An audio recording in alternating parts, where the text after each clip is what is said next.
Well, they had to wait a while. Finally, after 13 rounds, North Melbourne got a win to the joy of their fans, players and coaches.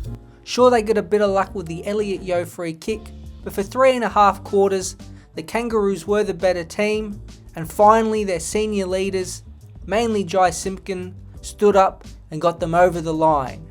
North Melbourne deserve a bit of luck too, as you'll see later on in the video.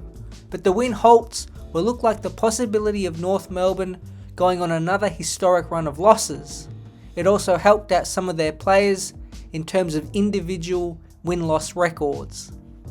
The game was especially important for young gun and rising star contender George Wardlaw. In his 19th AFL game, he got his first win. He had one of his best games for the year as well, totaling 21 disposals, an impressive 10 clearances and 7 tackles. Still, there is a long way to go. Out of the top 20 worst win rates in AFL history, 2 are from North Melbourne, in Bailey Scott, who has won 11.67% of his games, and Tom Powell, who has won 13.16%. Current day, it looks even uglier. Out of the top 20 current players for lowest win percentage, 8 are from North Melbourne, including the top 4, with 5th being former Kangaroos player Ben Mackay. But the now finished 12-game losing streak is still well off the record books. However, we only need to go back from 2023, and in the top 20 largest losing streaks does feature this period of time for North Melbourne. Between round 3 and round 23 of 2023, North didn't win a single game. They broke the streak against the Gold Coast Suns. It's now famously known as the game that cost them Pick 1 and Harley Reid. It doesn't look like building a winning culture at that point was really worth it, but that losing run of 20 straight games is only 11th all time. It's high on the list, but not top 5. It is the only feature since 2012, and that was the GWS Giants' 21-game losing streak in their first season. It's also 31 games off the top spot, which belongs to the now disbanded University Football Club in the early 1910s. But enough of bashing North. What about the team they beat in the West Coast Eagles? They are much better now, and at home have become a serious challenger to all visitors. Their recent history has not been pretty, however. For a storied, powerful and successful club, they have had historical lows. Their round 15 game at the SCG against Sydney was the low point, a record 171 point loss, their heaviest defeat ever, and the largest score they ever have conceded. Since 2021, including that Sydney loss, 9 of their 20 heaviest defeats have come in the past 3 seasons, with 7 of them passing the triple figure mark. Now, compared to North Melbourne, their longest losing streak was also in 2023 and started from round 3, but it ended at 19 games after their round 23 upset win over the Western Bulldogs.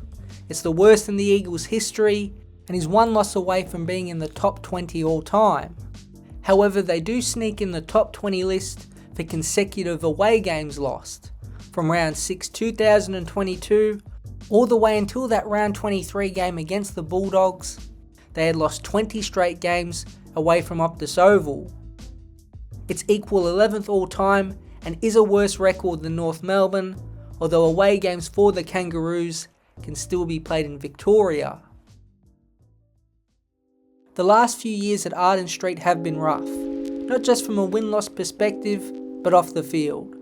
They have made poor decisions, mainly with their list management and previous coaching arrangements, but they have had rotten luck in so many aspects. Firstly, with their players.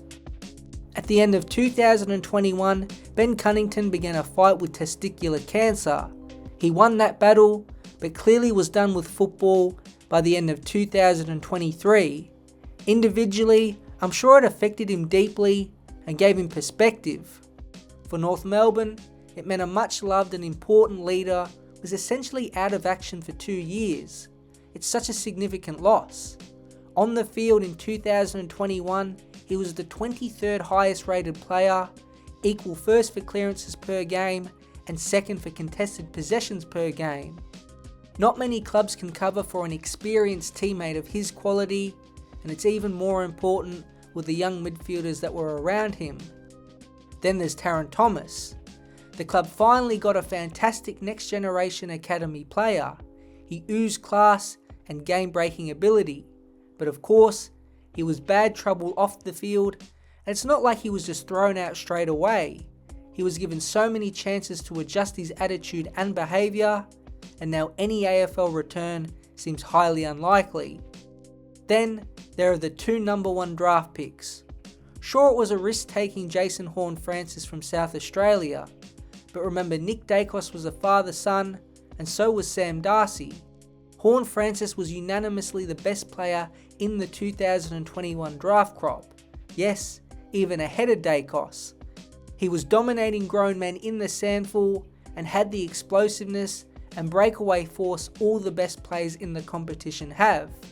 He was clearly homesick, maybe more than he even thought, and pair that with basically losing every week, it did lead to a lot of noise and some bratty behaviour. North aren't without blame in the situation too, but how often does a number 1 pick want out after one season? Well, never. Horne-Francis is the only one to ever do it. To me, that screams pure bad luck. Then there's that fateful round 24 game last season against Gold Coast. The 35-point win was their third of the season, and by percentage, gave the Eagles the number 1 pick. Now Colby McKercher has been great as pick 2, but the impact is 100 times less significant than what Harley Reid has produced.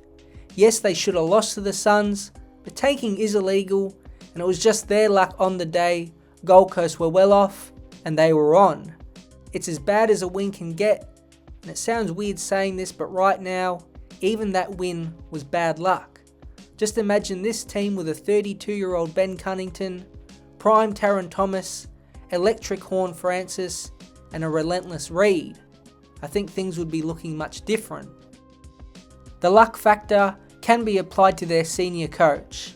They finally landed the big fish in Alistair Clarkson late August of 2022, a 4-time premiership winner who helped rebuild Hawthorn when they were in a similar position with their list demographic. But on the 20th of September, almost a month after Clarkson was hired, the Hawthorn racism report dropped.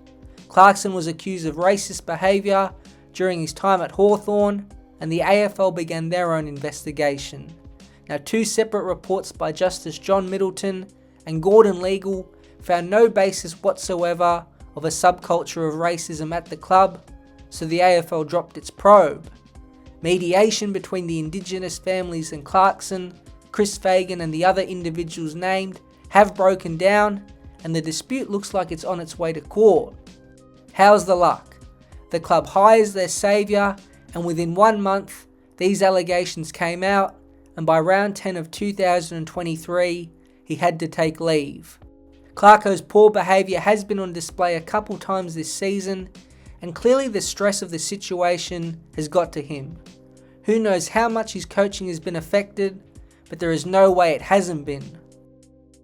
North Melbourne have made an array of mistakes since 2016 to put them where they are now, but it does feel important to point out the unfortunate events that seem to pile on top of each other. Hopefully their win against West Coast can create some belief in the club and be a small turning point that maybe the football gods are back on the Kangaroos' side. This is it! Fisher! Fisher! Oh no. That's a behind. The amazing Magpies! They are never, ever... Then it's just in the lap of the gods in terms of which side of the post it's going to go to, key decisions, key contests. It's just like it's in the lap of the gods who wins that game in the end, and we just couldn't quite get there, unfortunately.